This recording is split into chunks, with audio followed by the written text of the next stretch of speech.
Hi, everybody. So we are here to talk Harry Potter and the Half-Blood Prince. This it feels like it's been the whole summer since we last met, and I have with me Jeremy, Abby, and Richard. If you guys want to say hi. Hi. All right. Hello. All right. Yeah, and I want to say a quick, a little note before we start that last night I crossed the 1,000 subscriber threshold, I guess, on my channel. Yay! And I just wanted to say thank you to everyone and to all my co-hosts who've done podcasts with me, and to everyone who subscribed. I'm really, really grateful. So it was to me, it was a very, very exciting moment. So anyway, so this is going to be fun to talk Harry Potter and the Half-Blood Prince. Okay, let me pull up. And I have the chat room open, so if you want to join us, if you have comments, since I bet we'll have some controversial opinions about this one. At least I know I will. So this will be fun if you want to put in your comments. Okay, so I do my little summary, and then we talk about it. So here's my summary of Harry Potter and the Half-Blood Prince. So this starts out with Draco getting an assignment from Voldemort. Snape makes the unbreakable vow with Draco's mother, Narcissa, to protect Draco and finish the job if he can't. Dumbledore recruits an old professor named Horace Slughorn to teach potions and moves Snape to Defense Against the Dark Arts. At school, things are on edge, but Harry gets a textbook filled with notes from the Half-Blood Prince. The teens also form romantic relationships, with Ron dating Lavender Brown and Harry becoming more interested in Ginny. Later, Harry is at the Weasleys when Bellatrix and others set fire to the house and field. Then Ron drinks some poison that is meant for Dumbledore and nearly dies. Harry and Draco spar off, with Harry injuring Draco and then Snape helping Draco heal. Ginny and Ron hide the book, fearing it is bad magic, and then kiss. Then Dumbledore shows Harry memories of Tom Riddle talking to Slughorn about Horcruxes, which are objects you can place your soul into. Dumbledore has 2 of the Horcruxes, Tom Riddle's diary and his mother's ring. Harry and Dumbledore look for another Horcrux, a locket, and then they head back to Hogwarts, where Bellatrix and others have come through a vanishing cabinet. Draco confronts Dumbledore and tells him he has been chosen to kill Dumbledore. However, he can't go through with it. Snape instead kills Dumbledore, causing Harry to lash out. But Snape fights back and tells him he is the Half-Blood Prince. Snape leaves, and it turns out the locket is not a real Horcrux. So Harry, Ron, and Hermione decide to leave Hogwarts and go on the lookout for the rest of the Horcruxes. So there we go. Did you say that Ginny and Ron kissed? Oh, did I accidentally say that? I think you did accidentally. Oh, sorry. No, Harry. Oh, you're right. Sorry. If I did, I'm sorry. No, Harry and Ginny. Yeah. So definitely, yeah. That would be a whole nother level of intrigue, wouldn't it? It would, yeah. Let's start. Lauren, what were your overall thoughts about this film on the rewatch? We'll start with you, Richard. What do you think? Well, when I first saw this film, I really enjoyed it. But so when I rewatched it for this video, I found I didn't like it quite so much. I was finding there were quite a lot of problems in the adaptation. A lot of little details that were just done a lot better in the book. And yeah, overall, I do still like it. I quite like how it's kind of low-key style compared to the other films. I mean, the book itself is a little bit slow, and a lot of it is just setting up the next one. But I did like the acting and so the way that some of the sort of how certain things were abridged, and there were a few funny moments. But so it's not as good as I remember, but I still think it's an okay film. Okay. What about you, Abby? I felt like there are a lot of really good moments in this film. I really enjoyed watching it, but I did notice more that it does have some kind of major problems. but that doesn't mean I didn't enjoy it. And the good moments are good enough that it kept me engaged and entertained. Cool. Well, it's been long enough since I read the book that I am no longer trying to compare the two in my mind, and it was a very enjoyable movie watching experience. There was only one place where I thought the pacing, like I was waiting for something, interesting to happen, but overall, it was an enjoyable experience, and I wouldn't say better than I remembered, but it was enjoyable. I really liked. Abby and I were both commenting on the camera work. Again, if I'm remembering right, we have the same director here through the end, and of the series, and we really enjoyed the watch anyway. Cool. Yeah, so I loved The Order of the Phoenix. I thought that was so good. It was so well paced and it was so entertaining. I loved Umbridge. I loved Dumbledore's Army. And so I sit down to watch this one, and I was just like, is this a bad movie? Like, no, it's not a bad movie. It's not like an Adam Sandler atrocity or something horrible like that. But is it a good Harry Potter movie? I don't think it is. I really don't. I watched it, and I'm like, wow, I feel nothing.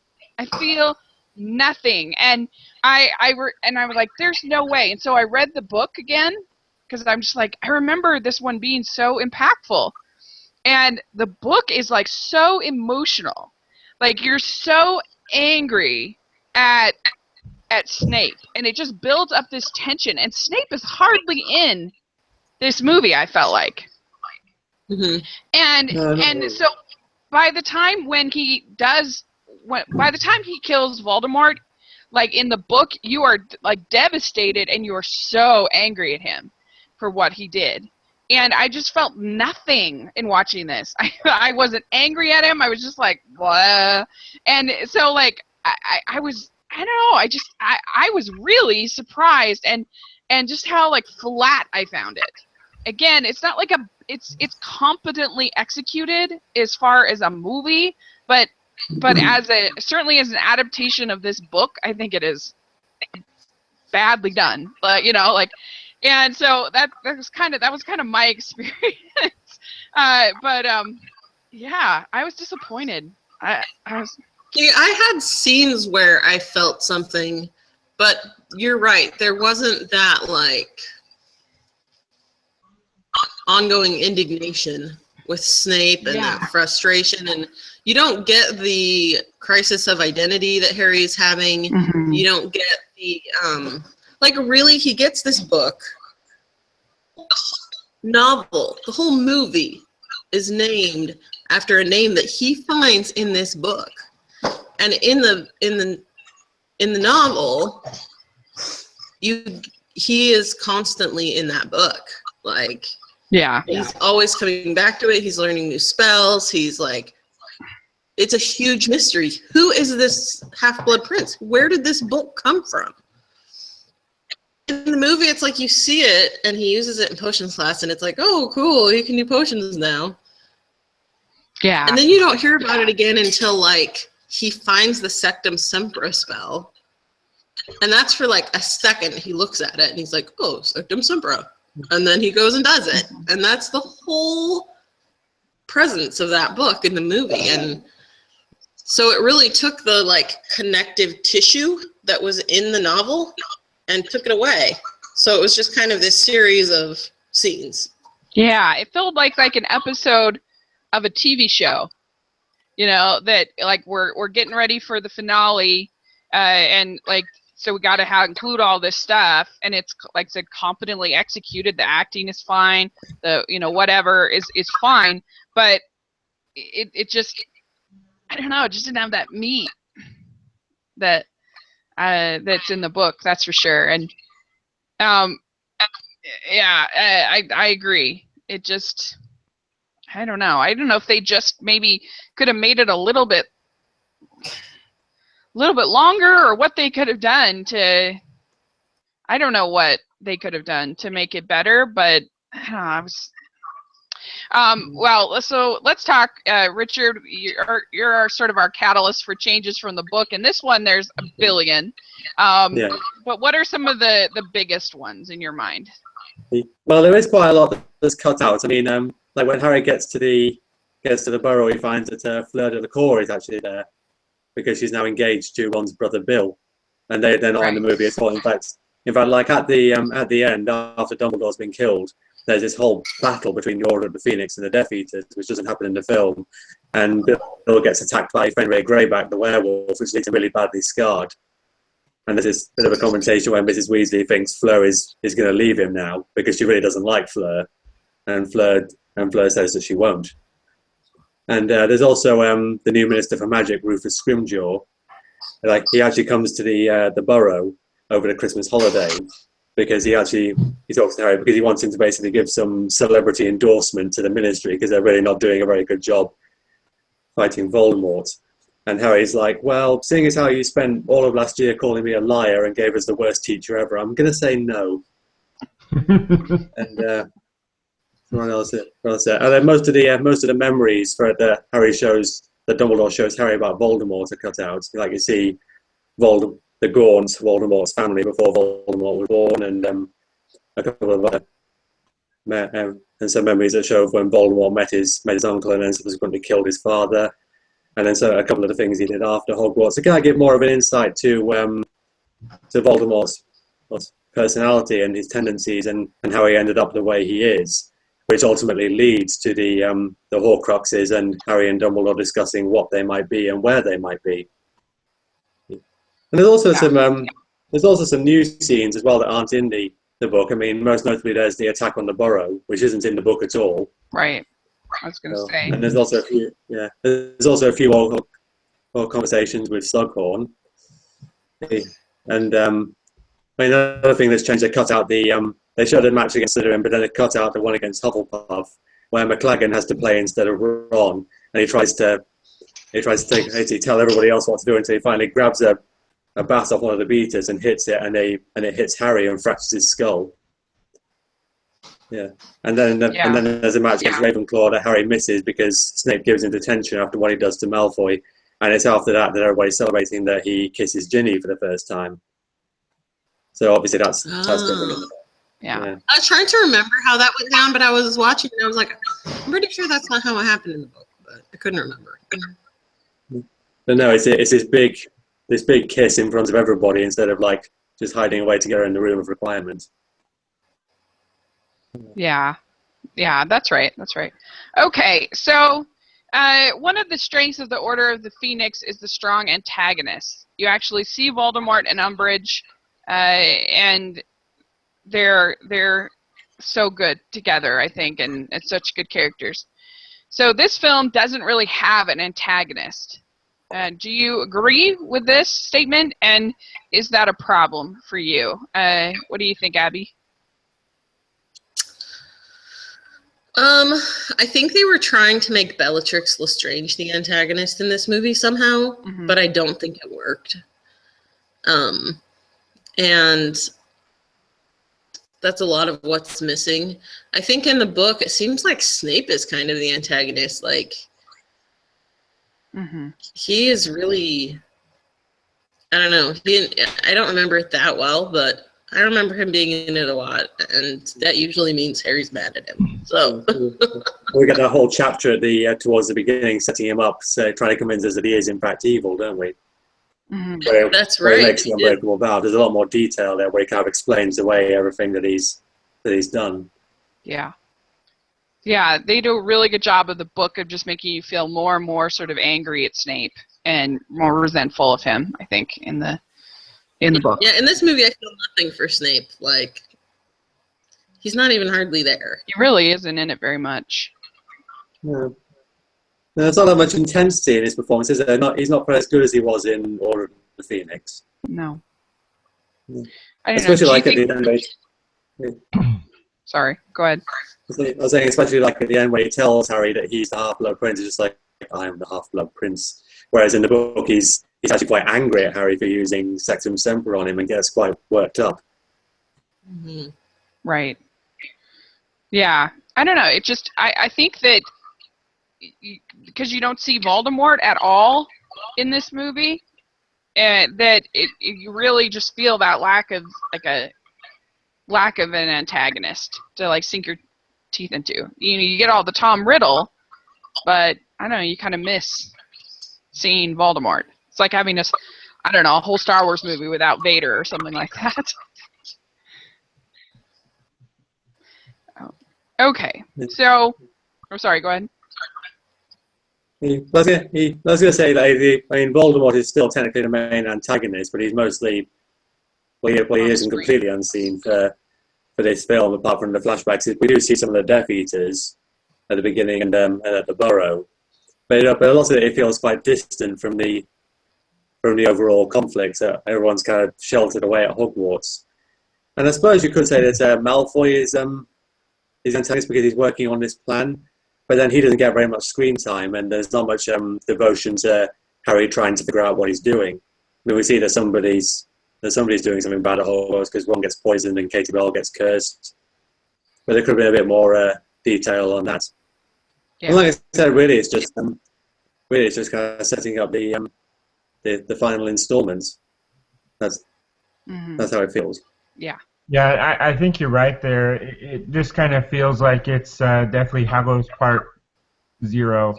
0.5. Yeah, I think so. I agree. Okay, so should Harry be more devastated because of losing Sirius and the events of the last movie? What do you think, Jeremy? Well, he should be, and they just kind of moved on in the movies. That was the last movie's plot, and they just kind of moved on to this one and gave Harry a new set of things to worry about. So should they have dwelt on it more? Probably, and that's what we lose in the movies is in the books. We're inside Harry's head, and we know what he's thinking, and here we only get to see him from the outside. Mm-hmm. Yeah, definitely. We do have that one scene at the very beginning with at the Burrow. Bellatrix Lestrange comes and Harry chases after her and she's shouting, "I killed Sirius Black!" But that's the only mention of Sirius we even get. Yeah. Yeah. Yeah, I would have liked some more talk about it. I mean, it is quite good that Harry's not going to spend the whole film dwelling on Sirius. But then in the book there was he has this little moment with Dumbledore where he said he was quite obsessed about it, and then he realised that Sirius wouldn't have wanted him to just spend all his time brooding on it. He has to be more proactive. And so I would have liked something like that between Harry and Dumbledore. I don't think that would have been too difficult. Yeah, like a minute scene of just like him grieving. I think would have been good. Okay, next question I have is, does it make sense the group would pick Draco as their chosen one to kill Dumbledore? Out of all the... Isn't he supposed to be like... There's really no explanation for it, but isn't he supposed to be like... in the place of his father? Kind of a thing or something. Well, really, in the book, it's kind of emphasized that Voldemort doesn't actually expect Draco to do it. Really, it's a punishment for Lucius and Narcissa because Voldemort is so angry at Lucius for both getting himself caught and then failing to get the prophecy that he's going to basically punish the family by giving Draco this impossible task, and then they're going to watch him fail and eventually get killed. And really, Voldemort intends for Snape to do it in the end. Which I guess makes sense because Snape is the one that Dumbledore trusts, and that he'd be best placed to have a clear shot at Dumbledore. So he's planning on the unbreakable vow and all of that kind of happening. Voldemort. I don't know if Voldemort would really have planned on the unbreakable vow. That's really just to demonstrate to Narcissa, because Voldemort doesn't know that Narcissa has gone to Snape to basically beg him for help, because Narcissa knows that that Voldemort is just punishing her and expects that Draco will die. Either Dumbledore will kill him or Voldemort will after he fails. No, or Voldemort will. Okay. Yeah. That makes sense. Yeah, because at first it seemed like sort of a weird choice of, to trust this big thing with this kid, but I guess I see if it was a punishment. That makes sense. Yeah. Okay. So what do you think of the Half-Blood Prince in the book, and does the mystery draw you in? And did you like sort of the resolution, the reveal of that? I don't know, what do you think, Jeremy? The mystery does not draw you in the film. It didn't draw me in. I remember in the book reading Harry Potter and Half-Blood Prince, it was, the entire time you're trying to think, like, who could this possibly be? And you're right along with Harry trying to figure it out. And in the film, it was just, it's kind of, the name was, you saw it in passing, here it's inscribed in there. And I think you might hear somebody say the question out loud, who is that? But then they don't touch on that again really until Snape just says it at the end, like, I'm the Half-Blood Prince. And then in the context of the film, it's like, who even know, like, who's even been talking about that? Harry never asked you the question, and it just didn't really make sense as far as the film went, why he would just say that at the end. No, there's hardly any emphasis on the book in the film.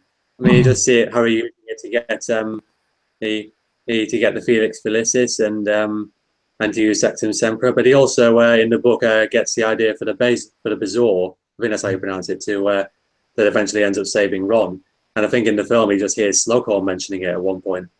So really the book just hardly gets any screen time, so the mystery isn't really handled that well. And I think the resolution that it is Snape, it is quite a surprising one, or at least in the book, but really the film just kind of glosses over it. There's not really that much dwelling on it. It's not even really a revelation. It's just like, okay, whatever. You're the Half-Blood Prince. Yeah. Who really cares? Yeah, I agree. Who's the Half-Blood Prince again? Like, the Horcrux is sort of more of the Horcrux being, the whole thing with the Horcrux feels more of a mystery than the Half-Blood Prince. Yeah. Definitely. So, okay.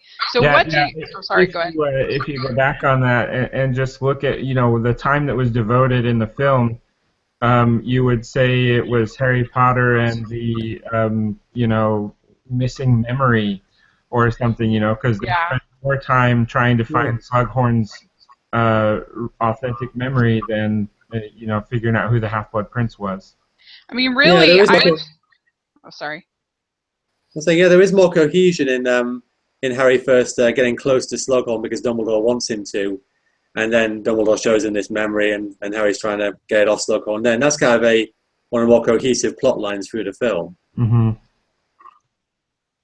Yeah, I'd almost call it Harry Potter and the Unbreakable Vow would almost be a better name or something like that.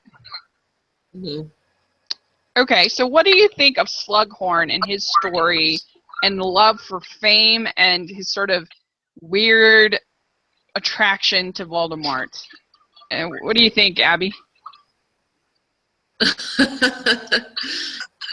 Slughorn's funny. He's a weird character. Jeremy and I totally know that guy. I mean, but yeah. Just like a teacher who's like constantly, like, her whole life is who her students are. And like she's really big on dropping names and like, oh yeah, that person is my former student, or oh yeah, that famous athlete is my former student's boyfriend, or really big on that. So I didn't even think of it from like a teacher perspective, but yeah, I bet. Yeah, so we totally know a Slughorn type, and I think I kind of like his character. I think it's interesting. I think it's not like a trope or anything. It's like a kind of a unique type of person that we don't see a whole lot in a whole lot of anything. No. And I think it makes sense that he would be kind of a key in Riddle's life. Yeah, I kind of think thought of it. he's- Oh, sorry. No, you go first. It's okay. I kind of thought of it as sort of these women who write men in prison, you know, and they go sort of like weird, sort of almost fetish-like thing of like, I don't know, like the sort of celebrity of the bad. Like I felt like there was a little bit of that to him, with just sort of his like, I don't know, his weird sort of love of that kind of thing, like a fan, like a, I don't know, like a Voldemort fanboy without really being like necessarily evil, if that makes sense. Really, he was a Tom Riddle fanboy. I mean, after he became Voldemort, he was terrified of him. If they had a like Voldemort inside the Killers show on Hogwarts TV, then I think that Slughorn would definitely be interviewed. Yeah. I agree. I think it's less that he has like this in Voldemort as it is he obviously really regrets what he does. I think it's that his love for fame and his favoritism of these students really like is kind of overcomes his better judgment sometimes. And I think he's really ashamed of that. And he's trying to kind of make up for it. One thing that struck me about Slughorn is that he's pretty much the first Slytherin character we got who isn't a complete prick. Basically. The character we met so far is horrible. But Slughorn, he's got his flaws, but overall he's a very decent guy, isn't he? See, Richard, we're getting a lot of static on you. You're not hearing me. I can hear you, but it just keeps breaking up quite a bit. Like, the sound's okay on my end. Okay. That was better. Okay, anyway, sorry. But yeah, no, you're right. He does feel bad. I don't know, there's just something that kind of reminded me of these types of people who, like, I don't know, just these types of people who sort of love studying, like, Charles Manson or somebody like that, you know, they get a sort of thrill out of like famous bad people. That's sort of how it kind of made me think of. I think Jim Broadbent is really good. Another really good acting performance for a Harry Potter movie. So he was. Yeah, he plays kind of this great neutral character. You know, he obviously knows more about the dark side of magic than Dumbledore does, because Dumbledore didn't have as much knowledge about the Horcruxes, didn't know, this wasn't something where Dumbledore just automatically put the pieces together. He had to have this memory from Slughorn to be able to, know really for sure what Voldemort had done. But despite having this deep knowledge of these very dark, this very dark magic, Slughorn still, at the beginning he said, the Death Eaters have been trying to recruit me and I'm resisting, I'm not going there.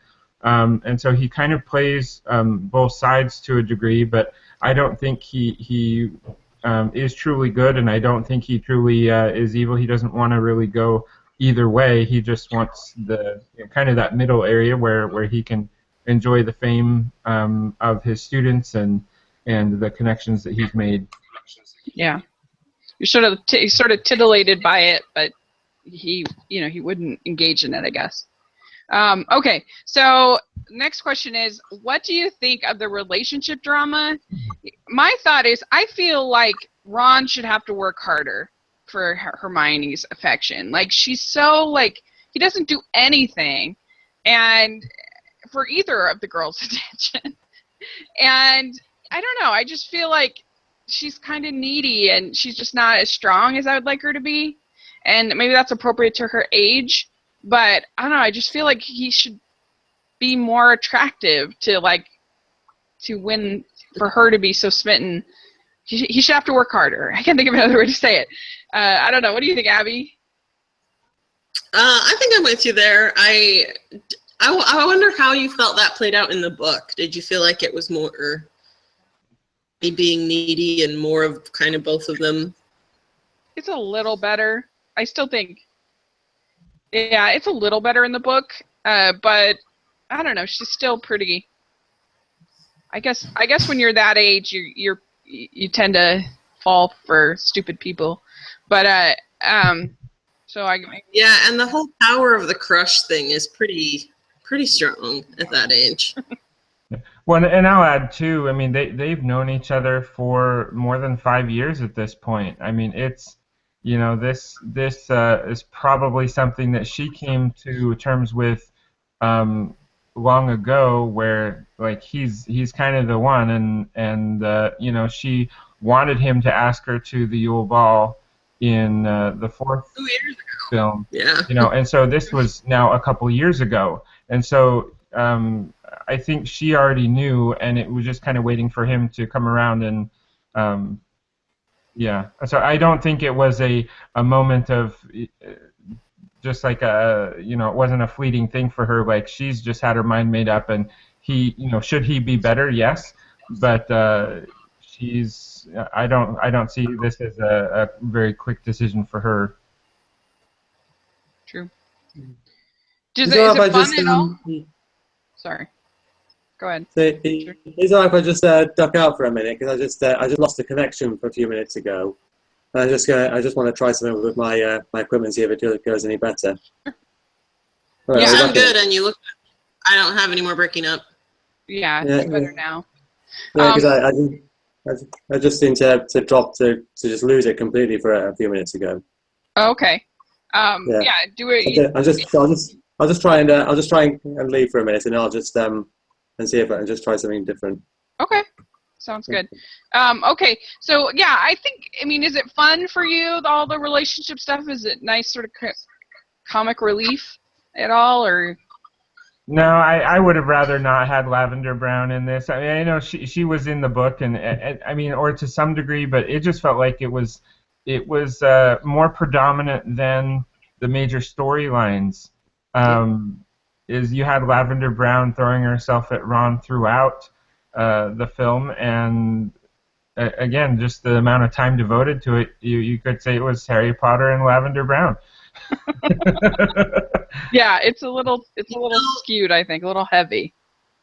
I agree, it's a little bit heavy, but I think if you're assuming the demographic is the age of these characters, then maybe I guess it works for them. I think my favorite part in the whole romantic thing is Harry and Ron are in the dorm on their beds talking, and Ron's like, why does was it Dean that was dating Ginny? Why does he see in her? And Harry's like listing all the reasons. And he gets to nice skin. And they're like, and there's this super awkward moment. And then Ron comes back with, Hermione has nice skin. Don't you think, as skin goes? And it's like super awkward, kind of funny scene where they're both kind of accidentally admitting to each other who they really care about. Yeah, that was a nice moment. I did like that. I agree. Yeah, I don't know. I just feel like Ron is, I don't know, he should just have to work a little harder. He shouldn't be such, like, both of these. Maybe it's the fact that they're two women who are kind of throwing themselves at him.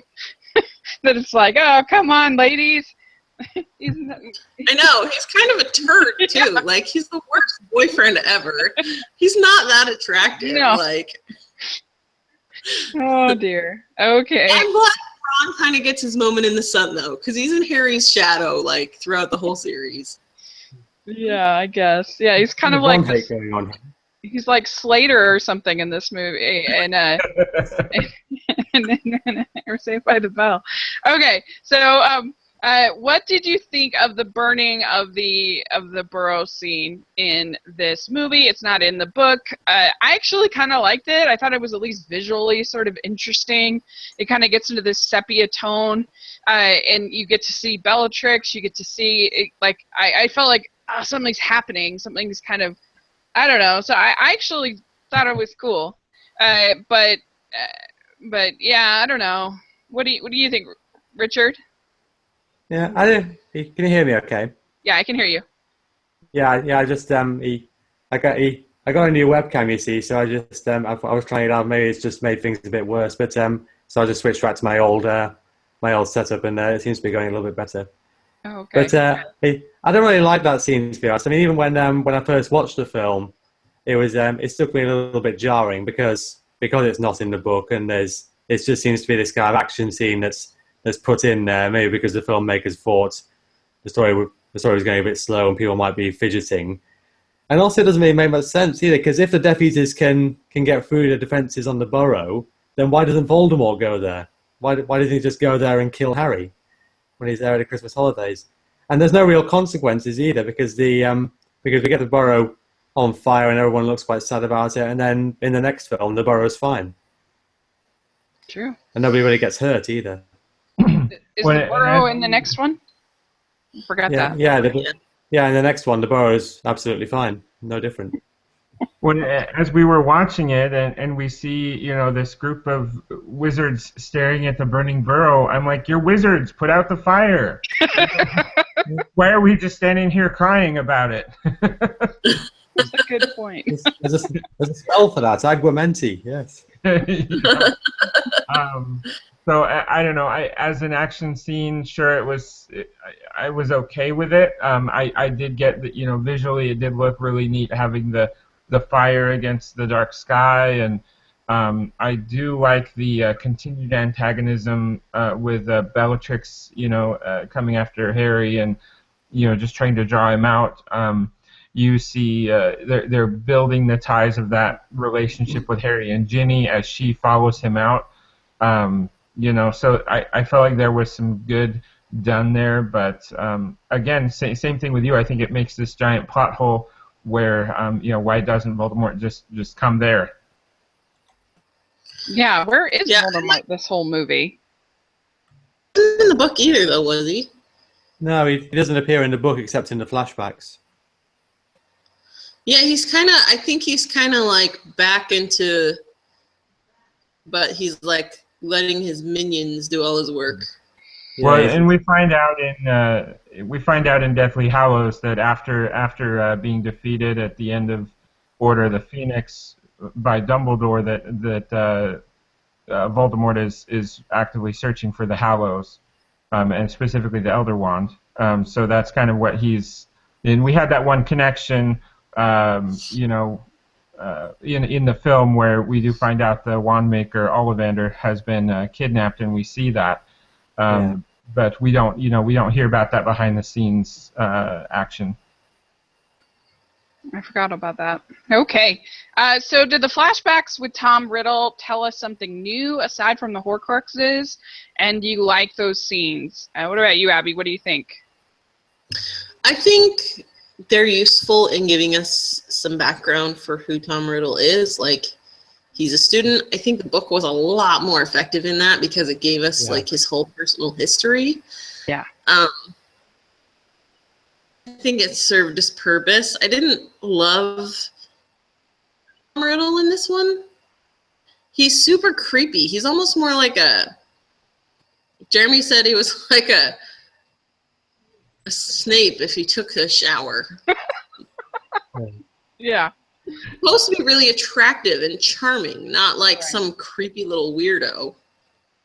Yeah, and I actually think the Voldemort that they had, or the Tom Riddle that they flash back to in the second film, was a much better approximation of what I was imagining. And I wish they'd gotten someone who looked more like that, or kept that same actor, for the older Tom Riddle scenes. Yeah, apparently he wanted to come back, but he was too old by then. Mm. Oh, makes yeah, that sense. makes sense. Makes sense. Yeah, it just feels like exposition dump to me. Feels Yeah. like, you know, I don't know. Really, with the flashbacks they choose to show, it just seems more like being interesting than anything else. Whereas the other flashbacks we see really tell you important things that connect to the Horcruxes and who Voldemort is. But personally, I did actually quite like the actors who played Tom Riddle in those flashbacks. I mean, maybe they are a little bit too creepy, but I did quite like how when the one older guy is talking to Slughorn about the Horcruxes, he's got this real hunger in his eyes, this real intensity. I did quite like that. Yeah, makes sense. Yeah, I also really enjoyed the scene where Dumbledore goes to the orphanage, and you get to just see, Tom's first experience with magic, and you get to, and you see Dumbledore probably starts to see the seeds of this, this darkness, and he even has the conversation with Harry, did you know then? And he's like, no, I didn't, obviously I didn't know who he would become, or I would have wouldn't have done what I did, but I do like seeing that history and kind of seeing little Voldemort, as it were. Little Voldemort. Yeah. Okay. So we get our last scenes of Hogwarts as a school and Quidditch in this film. Did that work for you, or are you ready to be done? What do you think, Richard? Well, I wouldn't have minded the last scene, the last film being at Hogwarts, just for the sake of like going somewhere new. Mm-hmm. But because obviously the story takes away from Hogwarts and thrusts Harry, Ron, and Hermione into the adult world. But so I'm not really tired of Hogwarts, but it is quite good that this ends up going somewhere fresh, somewhere you wouldn't have expected. As for the Quidditch, well, I actually quite liked how the Quidditch was done in this one. It felt quite different to the Columbus films. I think we did see one Quidditch match in Prisoner of Azkaban, but this one did feel quite different from what little we saw of it. It felt quite dynamic, and I wouldn't have minded seeing more Quidditch matches like that. I loved the Quidditch in this. That was actually my favorite of all the Quidditch and all the Harry Potters. That's my favorite. Yeah. I think visually it's really fun to watch, and the effects are better than they've ever been in Quidditch. And it's exciting, but it's not overly drawn out. And you get Luna Lovegood in her little lion-shaped headdress and stuff. Yeah, I like them. I like how she just suddenly appears at the table, and they're all having breakfast. Just suddenly like, hello. She's super cute. I really like her in this movie a lot. Yeah, I do really need like more of her. Yes. Yeah. I did like that bit where Harry's been talking to Hermione about the Slughorn's party, and he says, "Okay, I'll get someone with me, someone cool," and then it immediately cuts to Luna waiting for him. That was a good bit. Oh, Luna, I love that. Mm-hmm. Yeah. I'm not a big Quidditch fan, but it's fine. It was as good, I guess. I guess I would agree. This is probably the best Quidditch. Yeah. I'm not tired. I'm not sad to see the end of the sort of the school part, and to get into something a little bit different. So, okay. So the scene where Dumbledore and Harry look for the locket, was that adequately explained or confusing? Like the Horcruxes in general, does that make sense? Like why does Voldemort choose to divide himself up like that in these Horcruxes? I don't know. What do you think, Jeremy, about? Well, I think that came out fine. Once you got the full conversation with Slughorn from the memory, you learned that the creation of the Horcruxes is meant to be a protection, so that if you were in a battle, if somebody did kill you, you'd have the ability to live on. You could find a way to come back, and so I feel like it was adequately explained. And then you even find out the reason for the creation of the extras is, Tom is just thinking, well, if you can do it once, why not do it, 7 times, and then you are just ultimately completely safe. Nobody could ever really kill you in his mind. So that's I think it made sense, and I felt like even just with the knowledge you got from the film, it made sense that they were going after him. They already had two, and just started the mission of continuing to go after the rest. Yeah, I think obviously there is quite a lot left out. I mean, in the book, Harry does get some idea of what the Horcruxes are actually going to be. These objects related to the founders of Hogwarts, and also Voldemort's snake Nagini was turned into a Horcrux. But I think with what they cut out in this film, they still managed to give a little bit of explanation where Dumbledore says that magic, especially dark magic, leaves traces, which could indicate why he still may be able to find the Horcruxes anyway. Mm-hmm. And also we see that in a flashback with little Tom Riddle, we see this the picture of the cave, which is how Dumbledore subsequently finds that.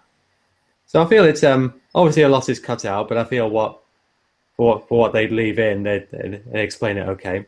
I do like the scene in the cave as well. That's done very well, I think. Yeah, I think so too. I thought it was good. I do think maybe it's still a little confusing, even though with all the exposition as far as why Voldemort needed to create the Horcruxes and what they, but it's not too confusing. It's okay. But I really did like the scene where they're looking for the locket. I thought that was pretty exciting, and it was visually interesting, and I thought it was good.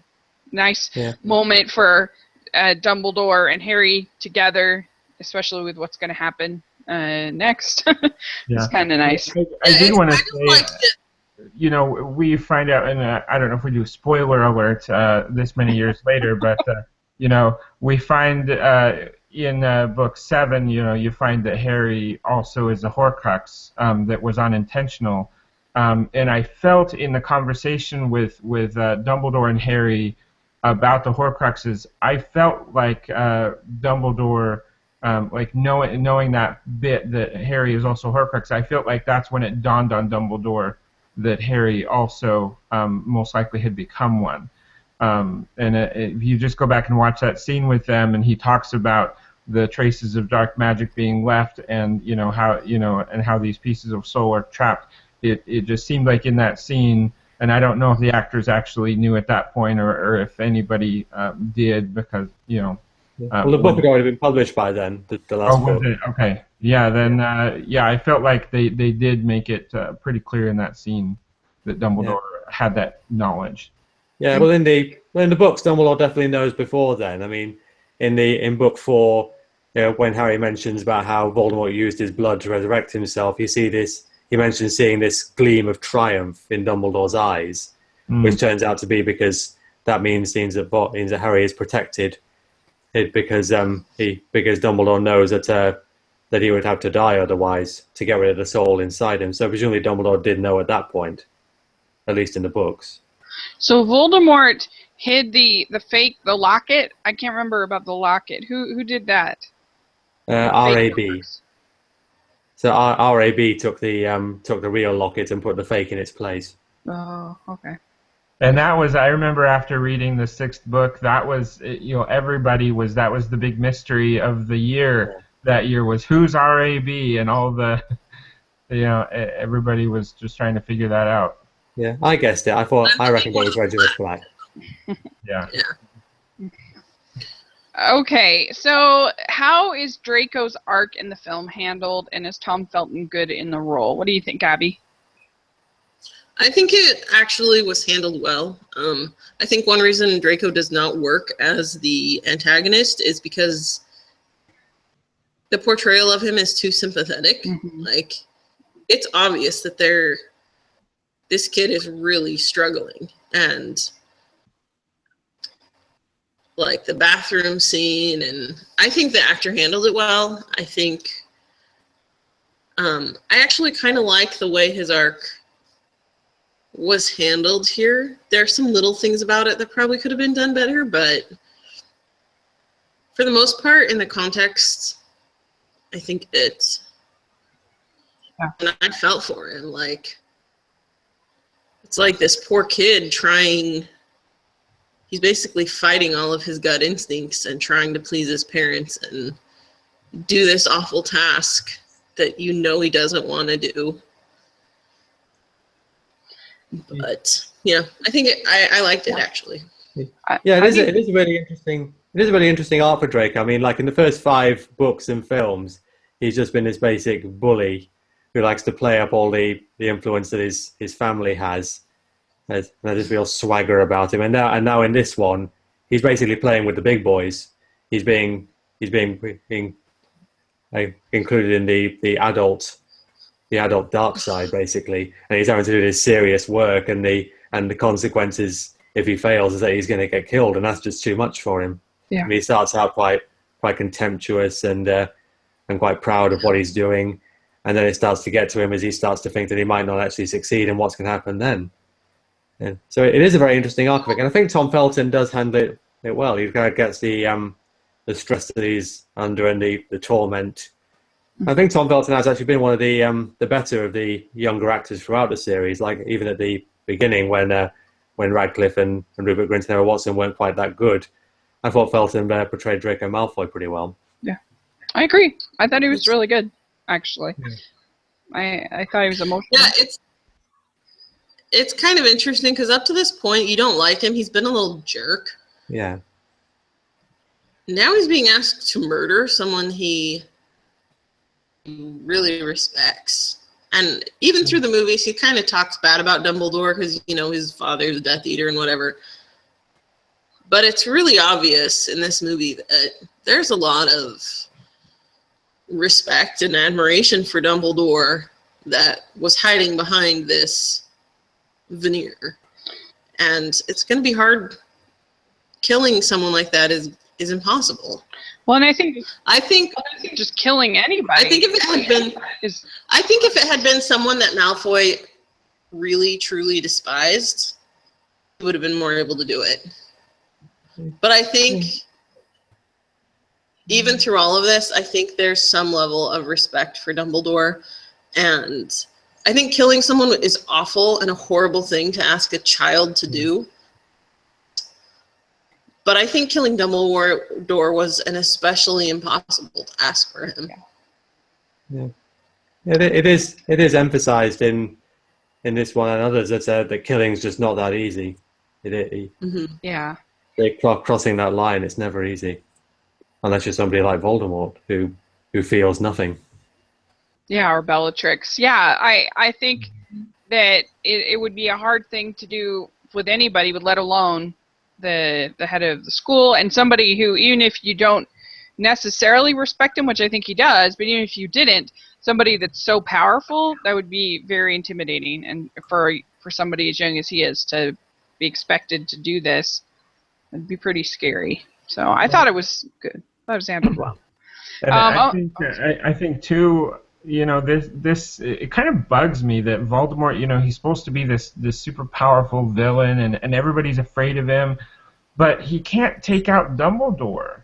You know, he just, you know, he even faces him at the end of Order of the Phoenix, and I know he's just incredibly frustrated that he can't beat this old man, and you know, Voldemort probably, you know, believes that he's better than Dumbledore, but he just cannot actually beat the guy, and so he has to, you know, basically this book, he has to send his henchmen to go and do the job that he can't do himself.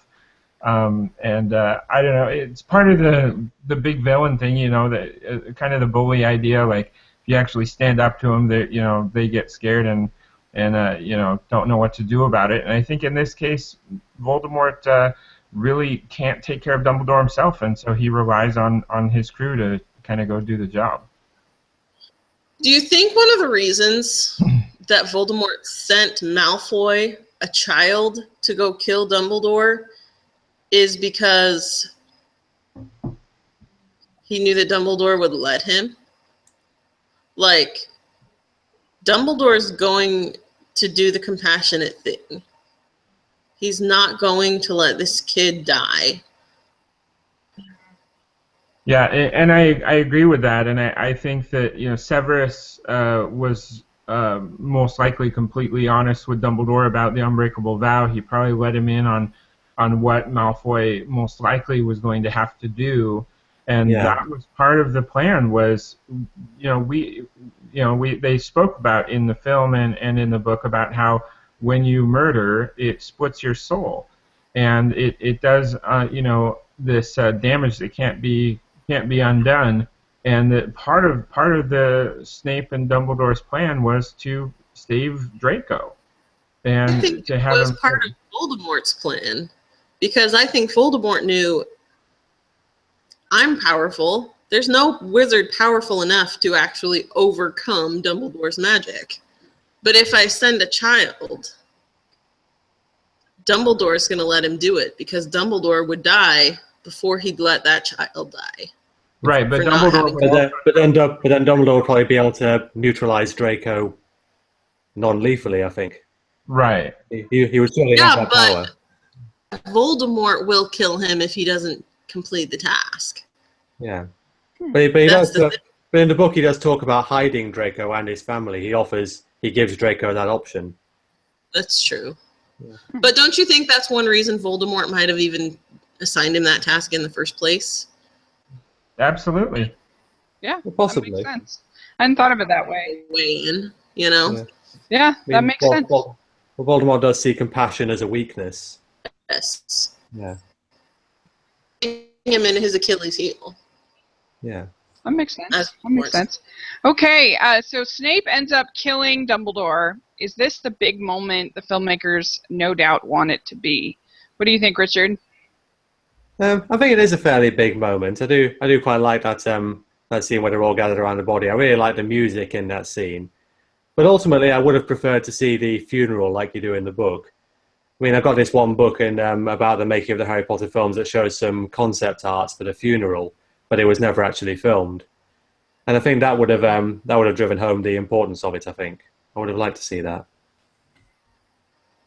I was underwhelmed by it. I guess because I was just thinking like I should be upset, I should be crying, I should be, and so that's what encouraged me to read the book, and then because I did get emotional when I read the book, and I just think if they had spent more time with Snape, so you were angrier at him, so that this whole thing just felt more emotional, then I think I would have felt more. See, Yeah. I felt emotional during it. Maybe you're just cold-hearted, Rachel. But I felt emotional during it, but that's because it was pretty much immediately preceded by incredible kind of bonding thing between Harry and Dumbledore. Mm-hmm. They They go and they get it's the fake locket, right? Mm-hmm. Yeah. And he has to make Dumbledore drink that potion, and he's in pain. He's, this awful thing, and it really bonds them. And so that's why I got emotional in the end, because it was just like, oh, Yeah. you took away another parent, Yeah. I felt way more emotional with Sirius in the last one. And yeah, we all know that I have a heart of stone, so this is understandable. But I don't know. I was just expecting to feel more, I guess, than I felt. Yeah. Well, Dumbledore hasn't always been handled that well in the films, has he? Particularly with Michael Gambon. His character is a little bit questionable in Goblet of Fire, and then you don't really see him bonding with Harry that much in the subsequent films. I remember with this one line in the book that gets left out of the film where they're about to go back to Hogwarts, and Harry says, "I'll get us there, Professor. Don't worry." And Dumbledore says, "I'm not worried, Harry. I'm with you." I mean, something like that in the film would I think have made quite an impact. Yeah, that would have been good. Yeah, it was odd because after he finishes drinking that potion in the cave, Dumbledore is very weakened, and they end up that scene with just him, using the fire and looking very, very strong. But you do miss that part about like you just kind of assume that strength is there in the film. Then once he's recovered, but you do miss them kind of limping away from there and then getting back to Hogwarts, and really his strength has been spent. Yeah. All right. So my last question is just: is there anything in the production design, special effects, or the score that stand out to you in this one? For me, even though I guess its placement wasn't very good, I did think that the burning scene was kind of cool visually. I thought that the search for the locket was also sort of cool visually from a cinematography kind of standout. And I thought it looks fine as far as the production design and everything like that. The music, I forget who did the music. This is Alexander Desplat, I think. Is it Nicholas Hooper? I think. Oh, you're right. Nicholas Hooper. It's fine. I don't remember it being particularly anything, but I don't know. What do you think, Richard, about those kind of things? Well, aside from the things I've already mentioned about I think the Quidditch looked pretty good, and the music was okay. I did really like the one for Dumbledore's death scene. I mean, aside from the visuals, I did like how the pensive memories were handled. You have kind of this inky effect, where these different parts of the memory come into focus. I did quite like that. I have kind of mixed feelings about the Inferi in the cave scene, because I think they look a bit like Gollum when they're all crawling up on that rock, and I would have liked to make it would have been a bit more effective if it actually had if there was more individualistic sense to them, and you could see that these used to be people. But it is quite a scary effect, the swarming effect. They kind of look like ants, and I remember being really tense for that jump scare that comes after everything goes. Dumbledore's asking for water, and everything goes quiet, and he knows something's going to happen. And I remember being in the cinema just tensing in my seat for that. Yeah. That's true. They do kind of look like Gollum. Yeah. I don't know. What do you think, Abby? Did anything stand out for you? I think I really liked the visual effects in this movie. I agree that I really liked the scene at the Burrow. I think they actually made some good choices of when play the music. Like, sometimes not having music can be really more powerful than having it. Yeah. That's true. When Harry's running through the field after Bellatrix, and they're playing music some tense music at first, and then he kind of gets out to this like pond or whatever, and it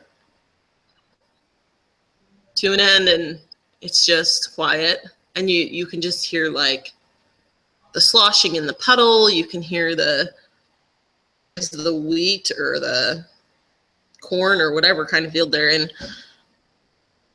hitting them as they run by, and the sound effects were pretty good. Sound mixing. Yeah. It was really well done, and there was kind of this horror movie feel to it that I really liked, and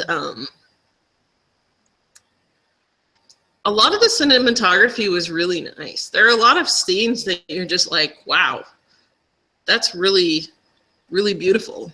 Even one where it was like Ron's sitting there getting ready to go out to play Quidditch, and he's super nervous, and there's this camera angle kind of from above his head, and then it stares down at his toast. He swallows, and there are just lots of little things like that were really, they just really looked nice. But the thing about it is I don't feel like they came together to make a whole piece of art that was really beautiful. Mm-hmm. You know what I mean? Yeah. No, not the same way as Prisoner of Azkaban. No.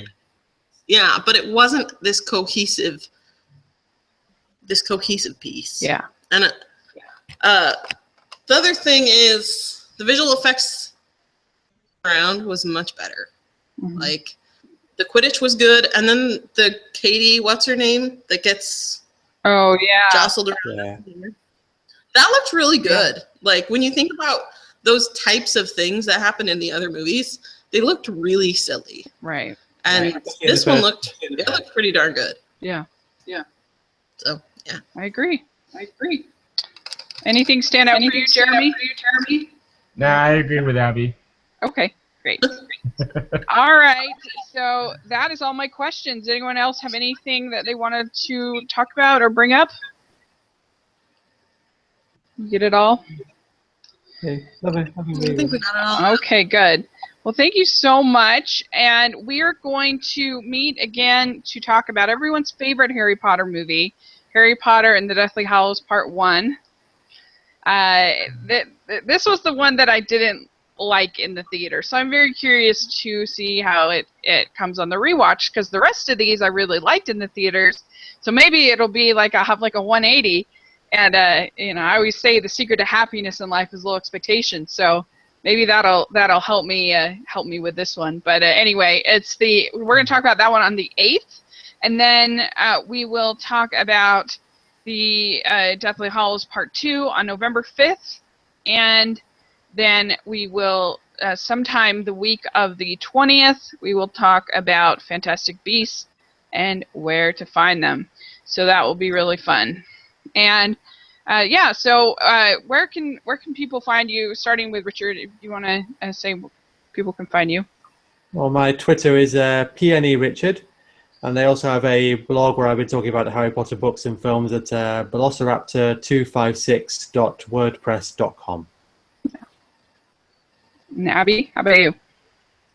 You can find me on Twitter and Instagram at Abby_kid, or you can find my blog at jeremyandabbyadopt.wordpress.com. And you can find me on Twitter at Jeremy_kid. Great. Well, thank you so much, you guys. I really appreciate it. And I will look forward to any of the comments. And yeah, so happy times going into Deathly Hallows. So, all right.